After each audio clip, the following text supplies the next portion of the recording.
ನಮಸ್ಕಾರ. ಸದಾನಂದ ಭಾವನೆ ಯೂಟ್ಯೂಬ್ ವಾಹಿನಿಗೆ ಸ್ವಾಗತ. ಟ್ರೇಡಿಂಗ್ ಬಿಸ್ನೆಸ್ಸಲ್ಲಿ ಅನೇಕರು ಮೋಸ ಹೋಗ್ತಾ ಇದ್ದಾರೆ. ನಂತರ ಮಾಲೀಕರು ಕೂಡ ಆರಾಮಾಗಿದ್ದಾರೆ. ಆದರೆ ಶಿವಾನಂದ ನೀಲನ್ ಅವರು ಅರೆಸ್ಟ್ ಆದ ನಂತರ ಎಲ್ಲರಿಗೂ ತೊಂದರೆ ಆಗಿದೆ. ಇವ್ರು ಅಂತಲ್ಲ, ಎಲ್ಲರಿಗೂ ತೊಂದರೆ ಆಗಿದೆ. 3% ಬಡ್ಡಿ ಕೊಡೋರು ತೊಂದರೆಗೆ 4%, 5% ಬಡ್ಡಿ ತೆಗೆದುಕೊಂಡವ್ರಿಗೆ ಕೂಡ ತೊಂದರೆ ಆಗಿದೆ. ನಮ್ಮ ಬೆಳಗಾವಿ ಜಿಲ್ಲೆಯಲ್ಲಿ ಸಾಕಷ್ಟು ಜನ ಏನು ಮೀಟ್ರ್ ಬಡ್ಡಿ ಅವರು ಸಾಕಷ್ಟು ಜನ ಅದ. ನಿಪ್ಪಾಣಿಯಲ್ಲಿ ಕುಗಿಯಾನ ಅವ್ರು ಅದಾರ. ಮೀಟ್ರ್ ಬಡ್ಡಿ ಯಾರು ಹಿಡಿದ್ರಿ ಅಂದರೆ ಎಲ್ಲ ಪೊಲೀಸರು ಎಲ್ಲ ಗೊತ್ತಿರ್ತದೆ, ಎಲ್ಲರೂ ಶಾಮೀಲ್ ಇರ್ತಾರೆ. ಹೀಗಾಗಿ ಪ್ರಕರಣ ಹೊರಗೆ ಬರೋದಿಲ್ಲ. ಸೊಸೈಟಿ ಆ್ಯಕ್ಟ್ ಪ್ರಕಾರ ನೋಂದಣಿ ಮಾಡಬೇಕು. ಇಲ್ಲಾದ RBI ರೂಲ್ಸ್ ಫಾಲೋ ಮಾಡಿದ್ರೆ ಇದು 5% ಕೊಡೋಕೆ ಬರೋಂಗಿಲ್ಲ. ಏನಾದರೂ ಮಾಡ್ರೆ ನಿಮ್ಮ ಇಬ್ಬರು ನಡುವೆ ವ್ಯವಹಾರ ಇರ್ತಿತ್ತು. ಅದು ಇಲ್ಲೀಗಲ್ ವ್ಯವಹಾರ ಅಂತ ಸರ್ಕಾರದವ್ರು ಹೇಳ್ತಾರೆ. KPID ಆ್ಯಕ್ಟ್ ಪ್ರಕಾರ ಆ KPID ಆ್ಯಕ್ಟ್ ರದ್ದು ಮಾಡಬೇಕಂತೇಳಿ ಲಾತೂರು ವಕೀಲರು PIL ಹಾಕಿದ್ದಾರೆ. ಅದು ಯಾವಾಗ ಆಗ್ತಿತ್ತು ಗೊತ್ತಿಲ್ಲ. ಯಾಕಂದ್ರೆ ಮುಖ್ಯಮಂತ್ರಿ ಗಮನಕ್ಕೆ ತರಬೇಕು, ಸಚಿವರ ಗಮನಕ್ಕೆ ತರಬೇಕು, ನಂತರ ಅಲ್ಲಿ ಪಾಸ್ ಆಗಬೇಕು, ತಿದ್ದುಪಡಿ ಕಾಯ್ದೆ ತರಬೇಕು, ಅದು ವಿಧಾನಸಭೆ ಮತ್ತು ವಿಧಾನ ಪರಿಷತ್ನಲ್ಲಿ ಪಾಸ್ ಆಗಬೇಕು. ಆವಾಗ ರದ್ದಾಗ್ತೈತೆ. ಅದು ಅಟ್ಟು ಸಾಳಿಲ್ಲ. ಮತ್ತು ಬರ್ಡ್ಸ್ ಆ್ಯಕ್ಟ ಅದು ಒಂದು ಆ್ಯಕ್ಟ್ ಇದೆ. ಇಷ್ಟೆಲ್ಲ ಆ್ಯಕ್ಟ್ ಇದ್ದ ಏನಾದರೂ ಬಂಧನ ಆಯ್ತಂದ್ರೆ, ಈಗ ನೀಲನ್ನವ್ರ ಬಂಧನ ಆಗಿದೆ, ಬಿಡುಗಡೆನೂ ಆಗಿದೆ. ಆದಿತ್ಯ ರಾಜ್ ಕ್ಯಾಪಿಟಲ್ ಅವನು ಹುಡುಕಾಡ್ತಾ ಇದ್ದಾರೆ ವಲಾಜ್ಮಾನಿಯನ್ನು, ಅದು ಸಿಗ್ತಾ ಇಲ್ಲ. ಅಲ್ಲಿಯೂ ಕೂಡ ಸಾವಿರಾರು ಕೋಟಿದೆ.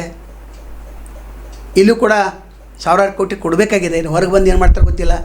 ಇಷ್ಟೆಲ್ಲ ಹಗರಣಗಳಿದ್ದರೂ ಕೂಡ ಇನ್ನೂ ಕೂಡ ಆ ಟ್ರೇಡಿಂಗ್ ಬಿಸ್ನೆಸ್ ಮುಂದುವರಿಸೋರಿದ್ದಾರೆ. ಅಂದ್ರೆ ಪೊಲೀಸರು ಭಯ ಇಲ್ಲ, ಕಾನೂನು ಭಯ ಇದೆ, ಸ್ವಲ್ಪ ಇದೆ. ಆದರೆ ನೀಲನ್ನವ್ರು ಆದ ನಂತರ ಮಾತ್ರ ಭಾಳ ಭಯ ಇದೆ. ಯಾರು ಮೇನ್ ಇರ್ತಾರಲ್ಲ, ಒಬ್ಬರು ಅಥವಾ ಇಬ್ಬರು ಮಾಲೀಕರು 15 ಹುಡುಗರನ್ನ ಇಟ್ಕೊಂಡು 50 ಹುಡುಗರನ್ನ ಇಟ್ಕೊಂಡು 25 ಹುಡುಗರು ಏನು ವ್ಯವಹಾರವನ್ನು ಮಾಡ್ತಾರಲ್ಲ, ಏನು ಪಿರಾಮಿಡನ್ನು ರಚನೆ ಮಾಡಿರ್ತಾರಲ್ಲ, ಅದು 10 ವರ್ಷದಿಂದ ಪ್ರಾಫಿಟ್ ಆಯ್ತು. ಈಗ 3 ವರ್ಷದಿಂದ ಹೊಸದಾಗಿದ್ದಾರೆ. ಇವರಿಗೆ ಏನೂ ಗೊತ್ತಾಗೋದಿಲ್ಲ. ಬರ್ತೈತೆ ಅಮೌಂಟ್ ಹೋಗ್ತೈತೆ. ಆದರೆ ಇನ್ನೊಂದು 2-3 ವರ್ಷದ ನಂತರ ಅದು ನಿಧಾನವಾಗಿ ನಿಲ್ತೈತೆ. ಇವತ್ತಿನ ವಿಡಿಯೋದ ಮುಖ್ಯ ವಿಷಯ ಅಂತಂದರೆ, ಧಾರವಾಡದಲ್ಲೇನು ಕ್ರಿಪ್ಟೋ ಕ್ಯಾಪಿಟಲ್ ಇದೆ. ಅವರು 7 ವರ್ಷದಿಂದ ನಡೆಸ್ತಾರೆ. 5% ಬಡ್ಡಿದೆ. 2,000 ಠೇವಣಿದಾರರು ಹೂಡಿಕೆ ಮಾಡಿದ್ದಾರೆ. ಇಲ್ಲಿ ಎಷ್ಟು ಅಮೌಂಟ್ ಐತೆ ಅನ್ನೋದು ಯಾರೂ ಹೇಳಿಕ್ತಾ ಇರಲ್ಲ. 30 ಜನರು ಹುಡುಗರನ್ನ ಇಟ್ಕೊಂಡು ಕೆಲಸ ಮಾಡ್ತಾಯಿದ್ದಾರೆ. ಇದು ಇಲ್ಲಿಗಲ್ಲ. ಮತ್ತು ಇಲ್ಲಿ ಯಾಕೆ ಪೊಲೀಸರು ಧಾರವಾಡ ಏನು ಕಮಿಷನರ ನೀವೇನು ಮಾಡತ್ತೀರಿ? ಮೊದಲ ಧಾರವಾಡದ ಅವ್ಯವಹಾರಗಳು ಆಗ್ಯಾರಾಗಿದೆ. ಅಲ್ಲಿ ಎಲ್ಲರ ಹೆಸರು ಕೆಟ್ಟಿದೆ. ಆದರೆ ಇಂಥ ಹಗರಣಗಳನ್ನು ನೀವು ಯಾಕೆ ಮುಚ್ಚಿಡ್ತಾಯಿದ್ರಿ?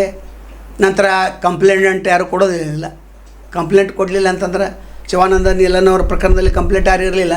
ಸಹಕಾರಿ ಸಂಘ ಉಪನಿರ್ದೇಶಕನ ಕಂಪ್ಲೇಂಟ್ ಮಾಡಿದರು. DC ಅವರು AC ಅವ್ರಿಗೆ ರೆಫರ್ ಮಾಡಿದರು. AC ಅವ್ರು ತನಿಖೆ ಮಾಡ್ತಾ ಇದ್ದಾರೆ.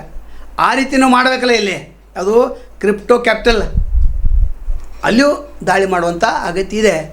ಅಲ್ಲಿರ್ತಕ್ಕಂಥ DC ಅವರು, ನಂತರ ಪೊಲೀಸ್ ಕಮಿಷನರ್ ಅವರು ಕೂಡ ಬೆಳಗಾವಿಯಲ್ಲಿ ಯಾವ ರೀತಿ ಕುಳಿತು ಪ್ರೆಸ್ ಮೀಟ್ ಮಾಡಿದರು, ಅದು ಕೂಡ ಪ್ರೆಸ್ ಮೀಟ್ ಮಾಡಬೇಕು. ಅಲ್ಲಿ ಕೂಡ ಸಾಕಷ್ಟು ಹಗರಣಗಳಿವೆ. ಒಂದಲ್ಲ 10ರಿಂದ 15 ಇವೆ. ಹಾಗಾದ್ರೆ ಏನಿದು, ಎಲ್ಲಿ ನಡೀತಾ ಇದೆ? ಹೀಗಾಗಿ ಸರ್ಕಾರಕ್ಕೆ ಬರುವಂಥ ಆದಾಯ ನಡುವೆ ತಪ್ಪಿ ಹೋಗ್ತಾ ಇದೆ. ಸೊಸೈಟಿ ಮಾಡಿದ್ರಿಂದ ಆದಾಯ ಉಳಿತಿತ್ತು. ಆದರೆ ಆದಾಯ ಈಗ ಹೊರಟು ಹೋಗಿದಲ್ಲ. ಒಟ್ಟಾರೆ ಇದ್ರ ಕಡೆ ಗಮನ ಹರಿಸ್ತಾರೋ ಬಿಡ್ತಾರೋ ಗೊತ್ತಿಲ್ಲ. ಆದರೆ ಕಾನೂನು ವಿರುದ್ಧವಾಗಿ ನಡ್ಕೊಳ್ತಾ ಇದ್ದಾರೆ. SEBI ಲೈಸೆನ್ಸ್ ಇಲ್ಲ, KPID ಲೈಸೆನ್ಸ್ ಇಲ್ಲ, ಸೊಸೈಟಿನೂ ಇಲ್ಲ. ಹಾಗಾದರೆ ಯಾರ ಭಯನೂ ಇಲ್ಲ ಅಂತ ಅರ್ಥ. ಈ ಪ್ರಕರಣವನ್ನು ಗಂಭೀರವಾಗಿ ಧಾರವಾಡ ಏನು ಕಮಿಷನರ್ ಮತ್ತು DC ಅವರು ಪ್ರಕರಣವನ್ನು ದಾಖಲಿಸಿಕೊಂಡು ತನಿಖೆಯನ್ನು ಮಾಡಬೇಕು ಅಂತ ಆಗ್ರಹ ನಮ್ಮದು. ನಮಸ್ಕಾರ.